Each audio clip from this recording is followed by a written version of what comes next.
பாசத்துக்கும் அன்புக்கும் வித்தியாசம் தெரியாம பல பேர் இருக்கிறாங்க. பல பெற்றோர்கள் முக்கியமா இருக்கிறாங்க. பாசனா என்ன, அன்புனா என்ன, ரெண்டும் ஒன்று தான் நினச்சிட்டு பல பேர் தான் குழந்தை மேலே அளவுக்கு அதிகமான பாசத்தை வைக்கிறதுனால அது ஏற்படும் விளைவுகளை பற்றி தான் இந்த வீடியோ. பாசம்னா என்ன, அன்புனா என்னன்னு நம்ம பார்ப்போம். ஃபஸ்ட்டு பாசன்றது நம்ம குழந்தை எது கேட்டாலும் அவங்க என்ன நினைச்சாலும் அதை நம்ம செஞ்சு கொடுக்கறது.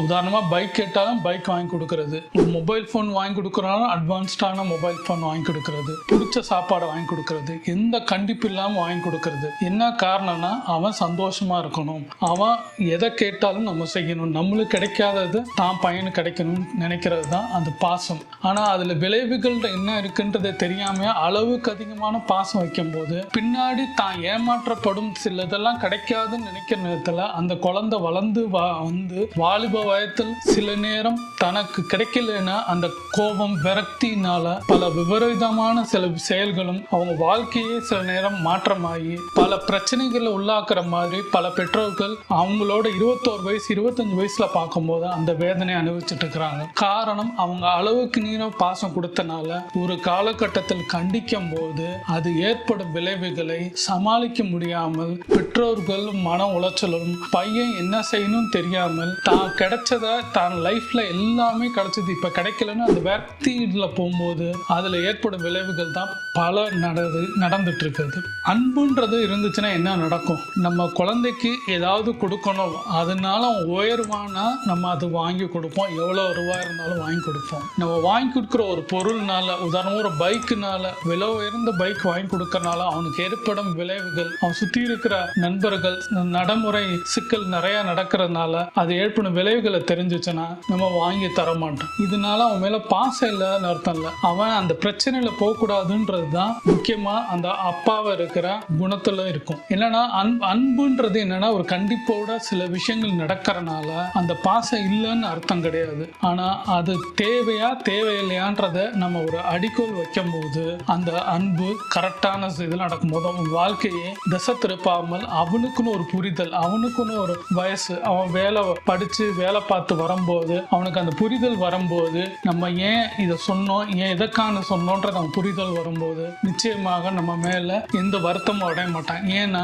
அவன் கேட்கறதெல்லாம் நம்ம கொடுத்துக்கிட்டே இருந்திருந்த போது அவனுக்கு கஷ்டம்னா என்னன்னு தெரியாது, அப்பாவோட வலின்னா என்னன்னு தெரியாது, ஃபேமிலி சுச்சுவேஷனா என்னன்னு தெரியாது, எல்லாமே இருக்கும். ஆனா இதை ஒரு கண்டிப்போட இதுதான் நான் செய்வேன், இதை செய்ய மாட்டேன், உனக்கு தேவைன்னா நான் செய்யறேன், நீ கேட்காத பொழுதும் நான் சில நேரம் நான் வாங்கி தரேன், நான் ரெடின்றதை நம்ம வாழ்க்கையில கொண்டு வந்தோம்னா அந்த அன்புன்றது அது எப்படி சொல்லலாம்னா அவங்களுக்கு வாழ்க்கையில முன்னேறத்துக்காண்டி பல வழிகளை அப்பா அனுபவத்தில் பையனுக்கு அது செய்யும் போது அது நிச்சயமாக பலன் நல்படியாக தான் நடக்கும். இதுல எந்த கேடுதும் நடக்காது. ஏன்னா இருக்கிறதுல பெஸ்ட் ஃப்ரெண்டு என்ன கேட்ட அப்பா. ஏன்னா அப்பானால ஒரு பையனுக்கு நண்பரான்னு நம்ம நினைக்கிற ஒரு பையனுக்கு கெடுதல் நினைக்கவே மாட்டாங்க. ஏன்னா பெத்த பையனுக்கு எந்த சூழ்நிலையும் எந்த இடத்துலையும் பண்ணாத ஒரே நபர்னு பார்த்தா அம்மா அப்பா.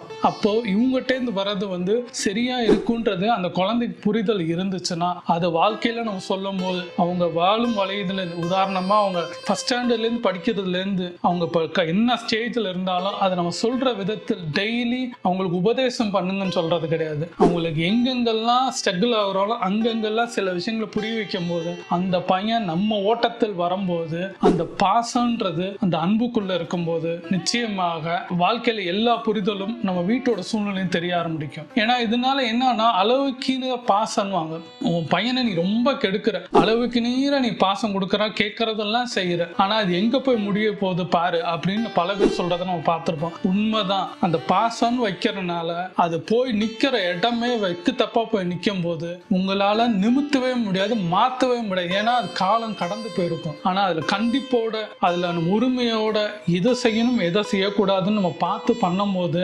நிச்சயமாக அந்த அன்பு தான் முக்கியமா நம்மளுக்கு இருக்கணும்ன்றது என்னோட தாழ்மையான வேண்டுகோள். ஏன்னா வாழ்க்கையில் நம்ம ஒரு அனுபவப்பட்டிருப்போம். இப்போ எனக்கு என் பையனுக்கு 10 வயசு ஆகுது, எனக்கு 46 வயசு ஆகுதுன்னா அப்ப என் லைஃப்ல வந்து நான் 36 வயசு வயதுலேருந்து கல்யாணம் ஆனதுலேருந்து இப்ப இருக்கிற எக்ஸ்பீரியன்ஸ் அவனுக்கு நான் சொல்லும் போது, இல்ல அவனுக்கு புரியலன்னா கூட நம்ம நடைமுறைப்படுத்தும் போது, இதுதான் நான் செய்வேன், இதை நான் உனக்கு செய்ய மாட்டேன், நீ அழுதாலும் சரி புரண்டாலும் சரி, இந்த ஸ்டேஜ்ல உனக்கு இது கிடையாது, இந்த ஸ்டேஜ்ல உனக்கு பைக் கிடையாது, இந்த ஸ்டேஜ்ல இந்த மொபைல் கிடையாது, உனக்கு தேவைன்னா இந்த வீட்டில் இருக்கிற கம்ப்யூட்டர் யூஸ் பண்ணு, அப்பா யூஸ் பண்றதை பண்ணு, உனக்கு தனிப்பட்ட முறையில் எதுவும் கிடையாது, உனக்கு இதுதான் ட்ரெஸ், உனக்கு தீபாவளிக்கு இதுதான் நான் வாங்கி கொடுப்பேன், காஸ்ட்லியானது எல்லாரும் நினைக்கிற மாதிரி வாங்கி தர மாட்டேன், உனக்கு தேவைன்னா நீ சம்பாரிச்சு வாங்கிக்கோ அப்படின்னு சொல்ற விதத்துல ஒரு கண்டிப்போட இருக்கும் போது அந்த பையனுக்கு சூழ்நிலை புரிய வரும். அப்போ நம்ம சொல்லலாம், வீடு தான், இதான் சம்பாதிக்கிறோம், இதான் நம்ம வீட்டோட சூழ்நிலைன்றது ஒரு பையனுக்கு நம்ம சொல்லி கொடுக்கணும். இந்த மாச செலவு என்னன்றது நீனே எழுது,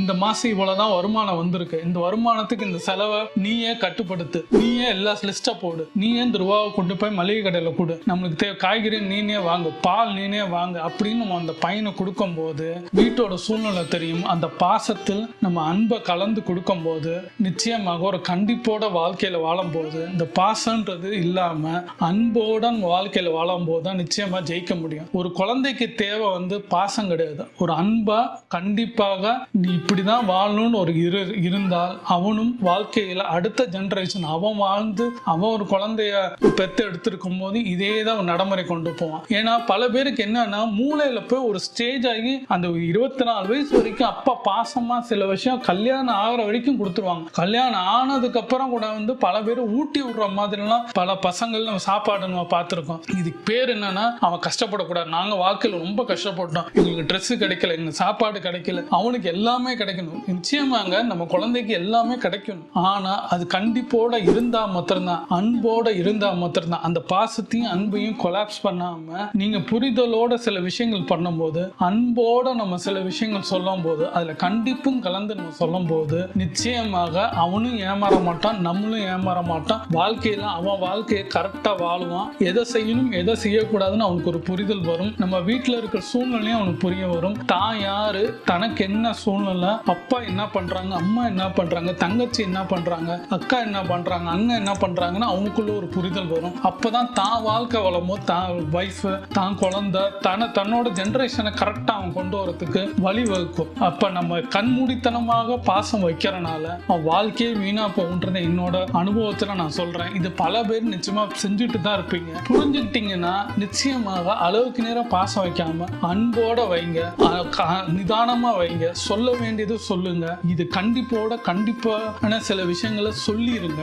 ஏன்னா மறைக்காதீங்க. பையன் கஷ்டப்படுவான், நம்மளுக்கு கிடைக்கல, ஆனா அவனுக்கும் இது இந்த ஸ்டேஜ்ல இது தேவையா அப்படிலாம் கிடையாது. எந்த ஸ்டேஜ்ல அவனுக்கு வந்து இன்னைக்கு இதை வாங்கி கொடுத்தா அவன் வாழ்க்கையில நிச்சயம் உயர்வான வாங்கி கொடுங்க. இதை வாங்கி கொடுக்கறனால அவன் கெட்டுதான் போவான்றது உங்களுக்கு நிச்சயமா தெரியுதுன்னா செய்யாதீங்க. இது பேர் தான் அன்புன்னு சொல்றது. இதனால உங்களுக்கு பாசம் இல்லைன்றது அர்த்தமே கிடையாது. ரெண்டு நீங்க யோசிக்கணும். நம்மளுக்கு தெரியும்ல எதை செய்யணும் எதை செய்யக்கூடாது, குடும்பத்துக்கு என்ன தேவையில்லைன்றது நம்மளுக்கு தெரியும். அப்ப அதை புரிஞ்சுக்கிட்டோம்னா நம்மளுக்கு நிச்சயமாக பாசமும் இருக்கும், அதோட அன்பும் கலந்து இருக்கும் போது நிதானமான வாழ்க்கை. அவனுக்கு சொல்ல வேண்டிய விஷயத்தை எல்லாத்தையும் சொல்லும் போது நிச்சயமாக அவனும் உயர்ந்த இடத்துக்கு வருவான். நம்மளுக்கும் எந்த கஷ்டம் வராது, அவனுக்கும் முக்கியமா கஷ்டம் வராது, யாருக்குமே கஷ்டம் வராது. இதை புரிதல் இல்லாதனாலதான் என் பையன் வளர்ந்துட்டான், நல்லா படிக்க வச்சேன், அவனுக்கு எல்லாம் கொடுத்தேன், எல்லாமே அவனுக்கு பண்ணி கொடுத்தேன், கல்யாணம் அவன் நினைச்சபடி நான் பண்ணேன், ஆனா என்னை விட்டு போயிட்டான். இதுல என்னன்னா பாசம்ன்றது ஒரு எதிர்பார்ப்பு, எனக்கு இதை நான் கொடுக்குறேன், நீ எனக்கு இதை கொடுன்ற அர்த்தம். அன்புன்றது என்ன இருக்கும்னா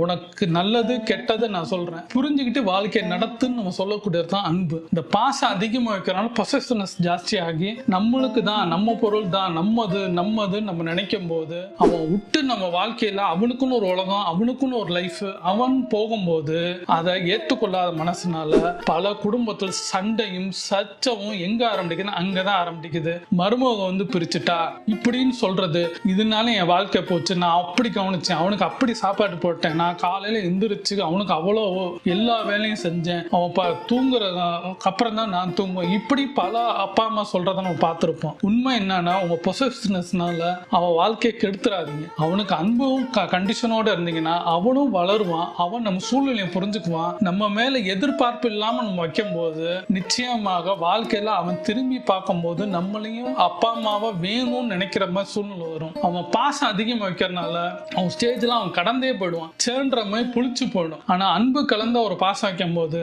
அந்த கண்டிப்புல அந்த பையனுக்கு தெரியும், அப்பா நம்ம ஏன் இப்படி கண்டிக்கிறாங்க, ஏன் இப்படி இருக்கிறாங்கன்றத அவனுக்கு புரிதல் வரும், யோசிக்க வைக்கிறதுனால நம்மளும் யோசிப்பான். அவன் வளர்ந்ததுக்கு அப்புறம் நம்மளும் தேவை, அப்பா அம்மாவும் தேவை, தனக்கு ஒய்ஃபும் தேவை, குழந்தைங்களும் தேவை, எல்லாரும் தேவைன்றது வரும்போது அதுக்கேற்ற சூழ்நிலையை வடிவமைப்பான். ஆனா பாசமா வைக்கும் போது என்ன, அவனை அளவுக்கீரை வைக்கும் போது பிச்சு ஓட தான் செய்வாங்க தவிர ஐயோ இது வேண்டாம்னு நினைச்சிட்டு தனக்கு பிடிச்ச வாழ்க்கை கிடைச்சிரும், அதுல போய் அவன் என்ஜாய் பண்ணுவான். ஏன்னா ஆல்ரெடி என்ஜாய் பண்ணிட்டே இந்த லைஃப்ல எந்த கஷ்டங்களும் பட்டிருக்க மாட்டான். இப்போ ஒரு லைஃப் கிடைச்சிருக்கும், நல்லா படிச்சிருப்பான், நல்ல வைஃப் கிடைச்சிருப்பாங்க, நல்ல சம்பாத்தியம் இருக்கும். அப்ப இதை எடுத்துட்டு நம்ம ஓடி போயிடலான்ற மாதிரி மனநிலை பல பேர் இருக்கும். பெற்றவங்க போய் யோசிக்கிறது வராது. ஆனா அன்பு கலந்த பையனுக்கு நிச்சயமாக அவங்களுக்கு கண்டிப்போட வாழும் போது அவன் கண்டிப்பா நம்ம யோசிக்கிற தன்மையில வருவான்.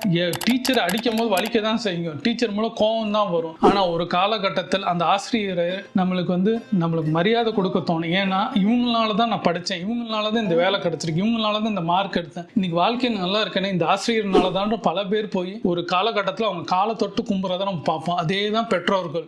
ஃபர்ஸ்ட் ஆரம்பத்தில் கஷ்டமா இருக்கும், ஆனா வெறுப்பா இருக்கும், ஏன்டா இவங்ககிட்ட குழந்தையா பிறந்துடும். ஆனா இந்த கண்டிப்பில் வாழும் போது ஒரு ஸ்டேஜ்ல என்ன ஆகும்னா கண்டிப்பா அதே பெற்றோர்கள் காலை தொட்டு கும்பிட்டு நான் உங்ககிட்ட உங்க பையனா பிறந்தது ரொம்ப சந்தோஷம், ரொம்ப பாக்கியமா நினைக்கிறேன்னு பல குழந்தைங்க சொல்ற மாதிரி வரத்துக்கு நிச்சயமா இருக்கும். இதை யோசிச்சு பாருங்க. பொசஷன்ஸ் விட்டுருங்க, அன்பா இருங்க, எல்லாம் சொல்லி கொடுங்க. வந்தா ஓகே, வரலையா உங்களுக்குன்னு ஒரு வாழ்க்கை இருக்கு, நீங்க வாழுங்க, அவனுக்குன்னு ஒரு வாழ்க்கை இருக்கு, அவன் வாழட்டும். புரிஞ்சுக்கோங்க, அன்புன்னா என்ன, பாசம்னா என்ன, எது தேவை எது தேவையில்லை. அதிகமான பாசம் வச்சீங்கன்னா உங்க வாழ்க்கையில நிறைய விஷயம் பொசஷன்ஸ் காணாம போயிடுவீங்க. அன்போட கண்டிப்போட இருந்தீங்கன்னா நிச்சயமாக எல்லாரும் இதுல பையன்கள் மாத்திரம் இல்ல, சுத்து வட்டாரங்களுக்கு கூட பிறந்தவங்க, உங்க பெற்றோர்களா இருந்த யாரா இருந்தாலும் நீங்க கண்டிப்போட அன்போட இருந்தீங்கனாலே இந்த விஷயம் புரிதல் இருந்தாலே நம்மளுக்கு எந்த பிரச்சனைகளும் வராது, சங்கடங்கள் வராது, வெறுப்பு வராது. இதனால பல ப்ராப்ளத்தை சந்திக்காம இருக்கலாம். யோசிச்சு பாருங்க, நீங்க என்ன நிலைமையில இருக்கிறீங்க, என்ன பண்ணிட்டு இருக்குன்னு யோசிங்க. பெற்றோரா இருந்தாலும் யோசிச்சு பார்த்தீங்கன்னா அன்போட கண்டிப்போட உங்க பையனுக்கு வைங்க, பொண்ணா இருந்தாலும் அப்படி வைங்க, நிச்சயமாக ஒரு மாற்றம் வரும். யோசிச்சு பாருங்க, நிச்சயமா உங்களுக்கு புரியும்னு நினைக்கிறேன். இதனால உங்களுக்கு லைஃப்ல நிறைய ஒரு சேஞ்சஸ் கிடைக்கும்னா எனக்கு ரொம்ப சந்தோஷம். நீங்க யோசிச்சு பார்த்தீங்கன்னா விட கிடைக்கும். யோசிங்க.